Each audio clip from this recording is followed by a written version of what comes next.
Jean-Marie, pourquoi avoir eu l'idée d'écrire ce livre sur Folleville? Eh bien, l'idée m'est venue suite à une conversation qu'on avait eue avec Yves Fostier, mon co-auteur, avec qui j'ai écrit Rouen et le livre sur l'abbaye de Saint-Amand-les-Eaux. Il m'avait indiqué cette petite église qui est située sur le chemin de Compostelle et à quelques kilomètres d'Amiens. Alors nous avons contacté Yannick Martin, le président de l'association Folleville, une église, une histoire, et il nous a invités à visiter avec lui l'église.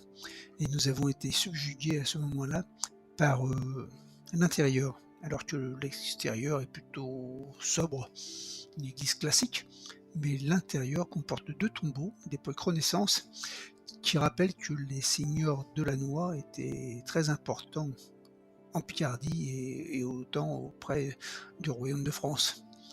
Et nous sommes ici en présence d'Enfeu, parmi les plus travaillés qui soient, et ils sont d'époque Renaissance. Il y a des symboles. Les symboles, entre autres alchimiques et hermétiques, sont vraiment remarquables. Nous retrouvons notamment, comme de nombreuses cathédrales, les vertus cardinales et vertus aussi théologales. On peut observer ces vertus d'ailleurs à Amiens, sur un pilier au nord-est. On peut observer ces vertus sur le tombeau de la cathédrale de Nantes et également dans la chapelle axiale de la cathédrale Notre-Dame de Rouen, sur les cardinaux d'Amboise. Mais il faut se rappeler, quand on retrouve tous ces tombeaux de Nantes, Rouen, Guingamp et Folleville, qu'il y avait un lien très important entre les artistes et les gouvernants, avec notamment la Renaissance italienne.